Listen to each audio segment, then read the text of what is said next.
channel. Hey, you know what time it is, No Press fam? The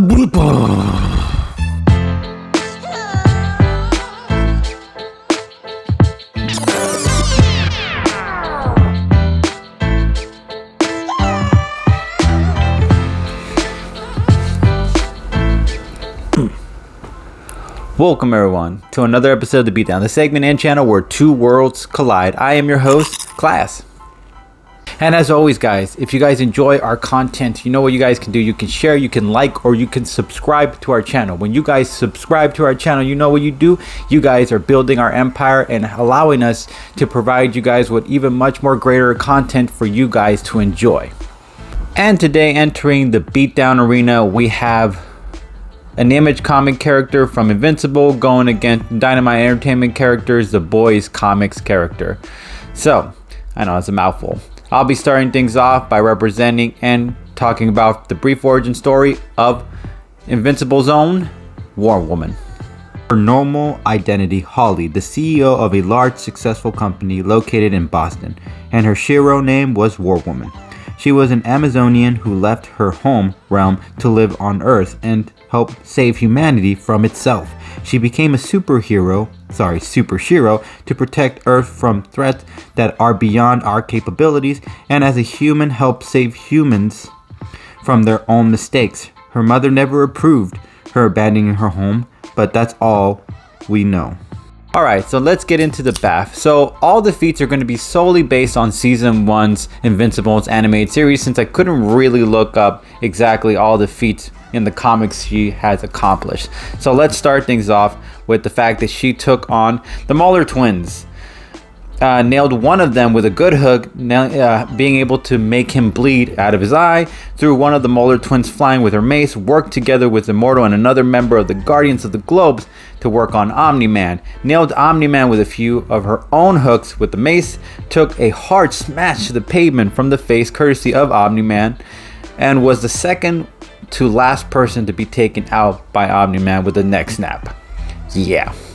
Shout out to all my content supporters. We're not working together, but we like to give credit where credit is due.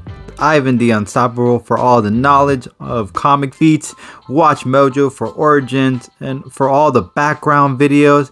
Comic Historian, Comics Explained, and key issues. Go ahead and check them out and tap into the world of comics by supporting other creators. Link to channels will be in the description below.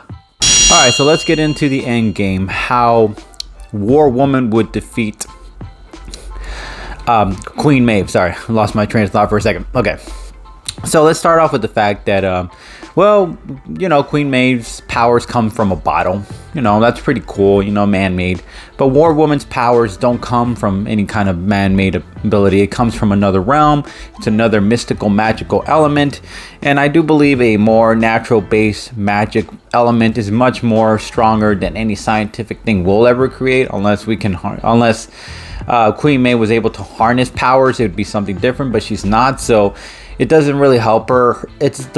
What I mean is that her powers are limited, considering that it comes from a scientific, man-made ability.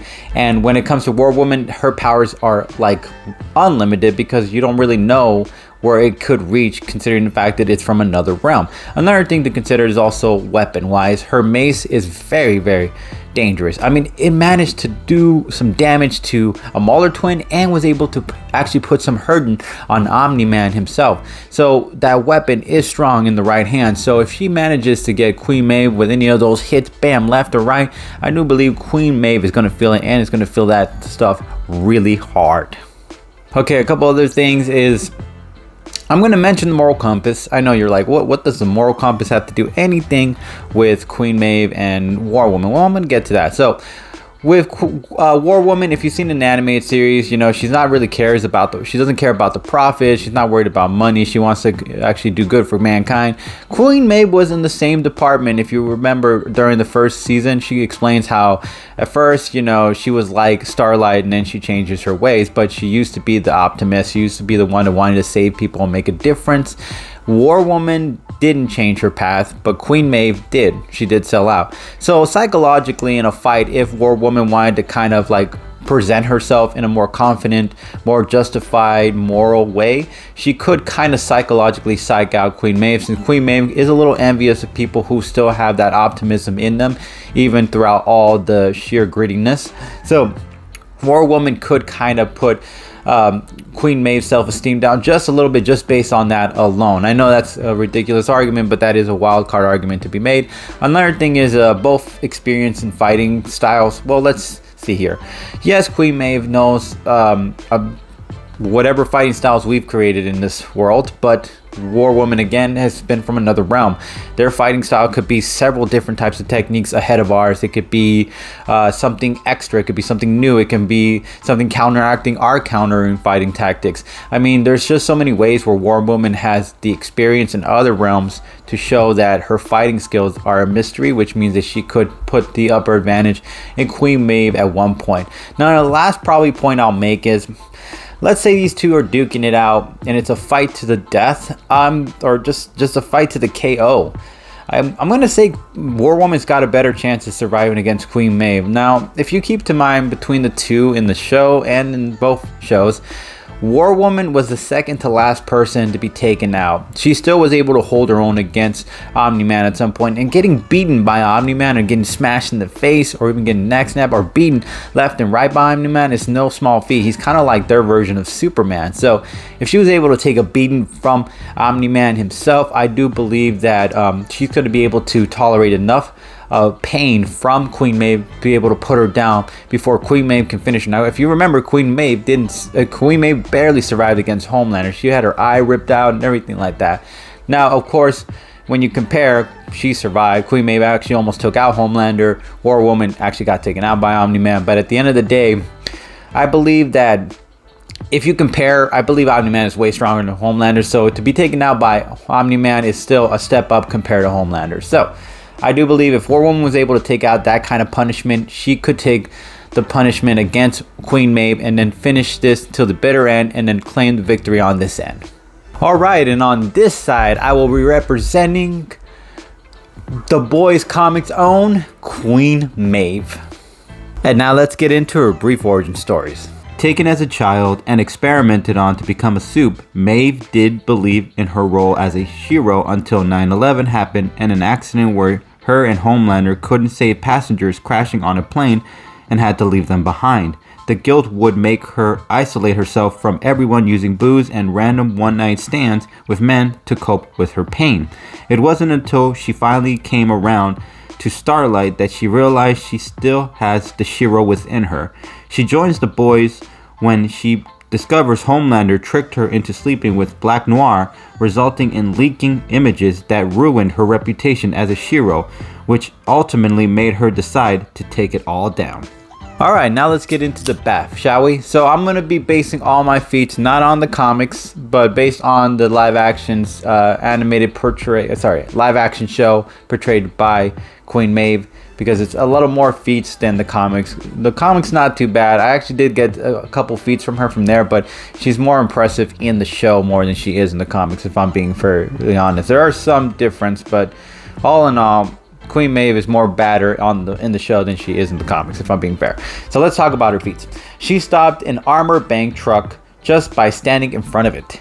For training, she took on 3 guys at once, and they were like muscle-bound dudes. She took direct heavy machine gun bullets to the abdomen, snapped the neck of a terrorist with ease, stopping a school bus from falling off a bridge, hurting her wrist in the process permanently, helped defeat Stormfront, held her own for a minute against Homelander, survived a blast from Soldier Boy. Alright, so let's get into the end game, how Queen Maeve would defeat War Woman. So let's start off with the fact that Queen Maeve's track record when it comes to the show proves that obviously she has a little more of advantage of showing her flex of how strong she is compared to War Woman, because War Woman only had a glimpse of a moment to be in the show. But Queen Maeve, that wasn't the case. Queen Maeve got to really step it up in the show. She got to face characters like Stormfront and Homelander, and take a blast from Soldier Boy. So all these impressive feats show that her track record when it comes to throwing down with some of the heavy hitters, it's not easy to put her down. She is one of the second toughest, just like War Woman is to Immortal. She's the second toughest to Homelander, but in her case, she shows her strength and her durability just a little bit more on her track record, which means that a fight against War Woman, she might be able to take on whatever War Woman might bring her way. A few other points is Queen Maeve is constantly training. If you look in the animated series, it kind of seems like War Woman isn't always constantly training. She might be, but it seems like she's mostly also working. So having a job and being a superhero does take away from your time to train compared to Queen Maeve, who, I know I said that weird, compared to Queen Maeve, who's actually been training non-stop consistently, showing that she's just whatever comes her way, she's ready for. So I think she's going to be focused and ready more than War Woman is. War Woman's a little confident. Queen Maeve is just always constantly keeping herself on her toes because she doesn't know who she's going to face. Another thing is when she faced Homelander. Now, let's make the argument, guys. War Woman against Omni-Man solo, would that have worked out? Would that have been an even fight? She would have had a chance at all? No, right? But Queen Maeve in the show got to show that she was able to fight Homelander on her own. Now, granted, Homelander did take her to school a little bit, but at the same time, she took him to school. If you remember, she made him bleed. Not a lot of people can say they make Homelander bleed, but Queen Maeve did. On top of that, she was almost going to finish him, or maybe she wasn't going to, but at least she would have probably put him out. Who knows, really? It almost looked like she was going to finish him at the end if she didn't make that ultimate sacrifice to jump off and take Soldier Boy with her. I do believe she might have been able to put Homelander in his place. So if she was able to take a character like Homelander by herself compared to War Woman, who would have had difficulty taking on Omni-Man, I do believe that Queen Maeve is going to be able to, at some point, take on and overpower War Woman in a fight. And the last point I'll make is kind of an easy one because all the other ones are enough to prove my point for Queen Maeve. Her ability to fight some heavy hitters, her ability to almost take Homelander to school by herself shows that she is tough to put down. But the last point I'll make is in the show compared to War Woman, she got to show her strength. We did get to see Queen Maeve show how strong she can be. Now, of course, War Woman got to show her strength a little bit by throwing a couple blows at Omni-Man, and hitting Omni-Man and making him feel pain is not easy to do. It does take a lot of might. But with Queen Maeve, you got to see a little more strength in the fights in the show more than you got to see a War Woman. So I do believe muscle-wise, maybe Queen Maeve might be able to over muscle her. She might be able to toss a large enough object that War Woman wouldn't be able to handle or be able to grab onto or be able to throw off. She might be able to be crushed by the weight itself. So yes, that is kind of my last point, is that Queen Maeve might be stronger than War Woman, considering the fact that Queen Maeve got to prove, considering she held a bus on her own. So she has proved that her strength-wise is there. At the end of the day, her flex on how many strong characters she's fought in the show, her ability to take on Homelander solo even for a moment, and the fact that she might be a tad bit stronger than War Woman is just enough to give Queen Maeve the fighting edge she needs to claim the W on this end. But as always, no press fam, it's not up to me, it's up to you guys. So if you liked either one of my arguments, you know what you can do? You can hashtag War Woman or you can hashtag Queen Maeve. And as always, no press fam, we really appreciate you guys keeping it 300 subs. Much love, no press fam. Peace.